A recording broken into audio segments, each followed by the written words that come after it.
तो फाइनली पाताल लोक season 2 release हो गया है एंड मैंने भी शो कंप्लीट देख लिया है। लेकिन काफी ऑडियंस ऐसी है जिसे पहले सीजन की तरह सेकंड सीजन भी काफी कंफ्यूजिंग लगा।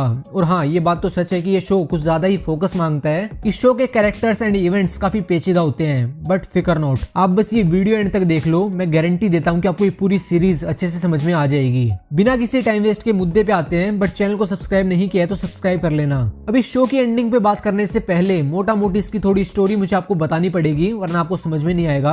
तो सीजन 2 की शुरुआत होती है दिल्ली के नागालैंड सदन में, जहां एक रूम में सरकटी लाश मिलती है। दूसरी तरफ एक औरत हाथीराम के पास अपने मिसिंग हस्बैंड रघु पासवान की रिपोर्ट लिखवाने के लिए आती है। अंसारी भी आईपीएस ऑफिसर बन चुका है। टीवी पे न्यूज आती है कि नागालैंड डेमोक्रेटिक फोरम के फाउंडर जोनाथन थोम का मर्डर हो गया है और इसकी वजह से अब नागालैंड में काफी हड़कंप मचा हुआ है और अब वहां के लोग इस बिजनेस समिट का जम के विरोध कर रहे हैं। अंसारी को यही केस लीड करने के लिए दिया गया है। दूसरी तरफ हमारे हाथीराम ये लगे हैं रघु को ढूंढने। हाथीराम को रघु के सामान में दीमापुर नागालैंड की टिकट्स मिलती हैं। अंसारी एक वेटर से मिलता है और थोम के मर्डर वाली रात की डिटेल्स मांगता है एंड सीसीटीवी फुटेज चेक करते वक्त उसे एक लड़की पे शक होता है जिसका नाम है रोज।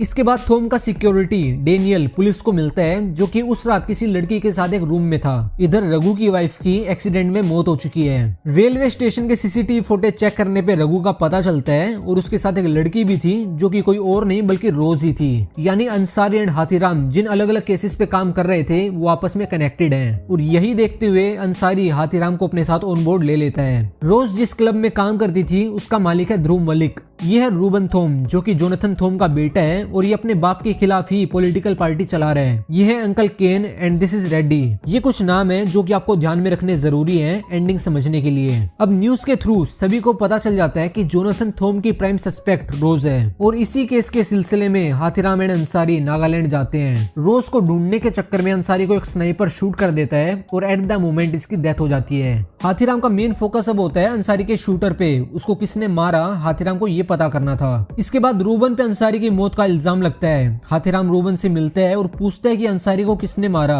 बट रूबन को ये बात नहीं पता होती। रूबन इसे बताता है कि रेड्डी थोम के ड्रग्स के पैसों को ब्लैक से व्हाइट करता था अपने होटल बिजनेस के जरिए। एंड अब हाथीराम भी रूबन को कुछ डिटेल्स बताता है जो कि रूबन को शायद नहीं पता थी। ये इसे बताता है कि रोज उसकी मिस्ट्रेस नहीं, आई मीन थोम की मिस्ट्रेस नहीं, बल्कि उसकी नाजायज बेटी थी और थोम अपनी ही बेटी के साथ फिजिकली इन्वॉल्व था। ये सच रेचल यानी कि रूबन की बहन को पता चल गया था, जिस वजह से उसने सुसाइड कर लिया। अब यहाँ ये दोनों आपस में बात कर ही रहे होते हैं कि वही सेम अंसारी वाला शूटर रूबेन को भी मार देता है। दिल्ली बैठे रेडी को रूबेन के मरने की खबर पता चलती है और ये न्यूज वो अपनी वाइफ ग्रेस को भी बता देता है। साथ ही वो अपनी वाइफ को ये भी कहता है कि ये खबर वो रूबेन की माँ को ना बताए, क्योंकि इससे बिजनेस समिट और होटल डील्स पे काफी फर्क पड़ेगा। बट अब क्योंकि रूबेन की माँ ग्रेस की काफी अच्छी दोस्त थी, तो ये सारी बातें उसको बता देती है। वॉशरूम में रेडी की ये सारी बातें जो कि उसने अभी फोन पे की अपनी वाइफ के साथ, ये सारी बातें अंकल केन सुन लेते हैं। अब एसीपी हाथीराम को कॉल करके बताता है कि कुछ साल पहले नारकोटिक्स ने रेड्डी के खिलाफ एक फाइल बनाई तो थी, पर वो गायब करवा दी गई और उसमें काफी बड़े बड़े लोगों के नाम भी शामिल थे। और रेड्डी ही वो आदमी है जिसने कि थोम के ड्रग डीलर मैक्स की न्यूज नागालैंड की एसपी मेघा को दी थी, जिसके बाद एसपी ने थोम का 60 करोड़ का माल पकड़ा भी था। इतना कुछ होने के बाद एसपी मेघा हाथीराम को बताती है कि जिस स्नाइपर ने अंसारी एंड रूबेन को मारा है, उसने गाड़ी कोहिमा टूर्स एंड ट्रेवल्स के नाम से रजिस्टर करवाई थी। और यहाँ हाथीराम समझ गया था कि नागालैंड में जो उसका ड्राइवर है बिट्टू, यही उन्हें पल पल की खबर स्नाइपर को दे रहा था। हाथीराम बिट्टू को खूब मारता है और फिर बिट्टू बताता है कि वो स्नाइपर कोई और नहीं बल्कि थोम का सिक्योरिटी ऑफिसर डेनियल है। इसके बाद एसीपी डेनियल की गर्लफ्रेंड को अरेस्ट कर लेता है और उससे पूछताछ करने पे वो उसे बताती है कि उस रात डेनियल को किसी का कॉल आया था और फिर वो रूम से चला गया था। डेनियल लोंगचुमा नाम की जगह से है जहाँ के लोग अपने ओनर के लिए काफी ज्यादा लॉयल होते हैं। ये वही बैप्टिस्ट ऑर्फनेज है जहाँ के 3 लोगों ने वीडियो बना के थोम को मारने की जिम्मेदारी ली थी। थोड़ी और जांच करने पे पता चलता है कि उस ऑर्फनेज को अंकल केन ही चला रहे थे।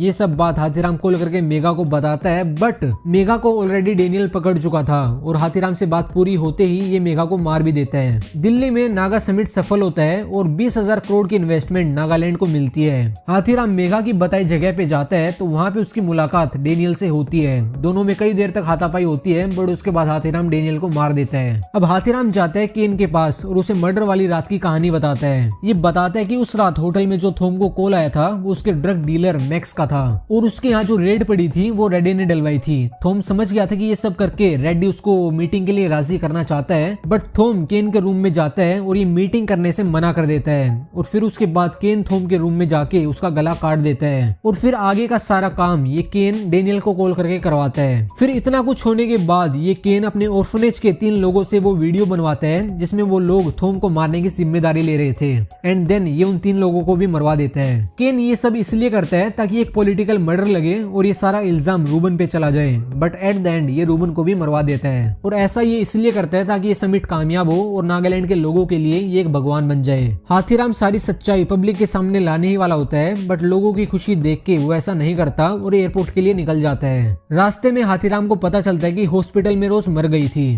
बट अब भी एक बंदा इस पूरे सीन से गायब है एंड दैट इज रघु।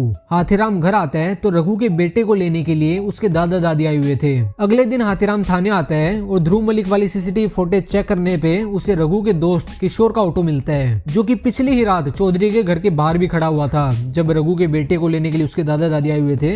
अब इसके बाद हाथीराम किशोर एंड उसके साथियों को पकड़ लेता है। किशोर बताता है कि थॉम के मर्डर की रात रघु इसका ऑटो लेके गया था और उसके ऑटो के बदले वो इसको 10,000 रुपए देने वाला था, बट जब वो वापस आया तो रघु के पास पैसे नहीं थे तो किशोर एंड उसके साथियों ने नशे में उसे मार दिया। हमें यहाँ ये भी पता चलता है कि रघु तो सिर्फ रोज की मदद कर रहा था। एसीपी वहाँ आता है और हाथीराम उसे सारा मैटर बताता है। एसीपी यहाँ हाथीराम से उन 2 करोड़ रुपए के बारे में पूछता है क्योंकि वो 2 करोड़ रुपए कहाँ गए वो इस पूरी कहानी के अंदर किसी को नहीं पता। हाथीराम यहाँ एसीपी से नौकरी छोड़ने की बात भी करता है और तभी बातों बातों में हाथीराम को एक फटा नोट दिखाई देता है जिसको देख के उसे कुछ याद आता है और वो भाग के थॉम के वॉलेट से वो फटा हुआ नोट निकाल लेता है। ये फटा हुआ नोट लेके वो हवाले के पास जाता है और ये नोट कहाँ पे इशू हुआ था ये जानने को कहता है। सारी डिटेल्स जानने के बाद उन 2 करोड़ में से 5 लाख लेके जो कि रघु के हिस्से के थे वो लेके ये स्टेशन जाता है और रघु के बेटे को दे देता है। यहाँ होता है सीजन 2 खत्म। तो कैसा लगा आपको ये सीजन? वीडियो कैसी लगी मुझे कमेंट करके बताना। आई होप कि आपको सीजन 2 समझ में आ गया होगा। वीडियो पसंद आई हो तो यार बेशक से लाइक मत करना, लेकिन चैनल को सब्सक्राइब जरूर कर लो। मिलते हैं अगली वीडियो के अंदर। Till then goodbye and take care.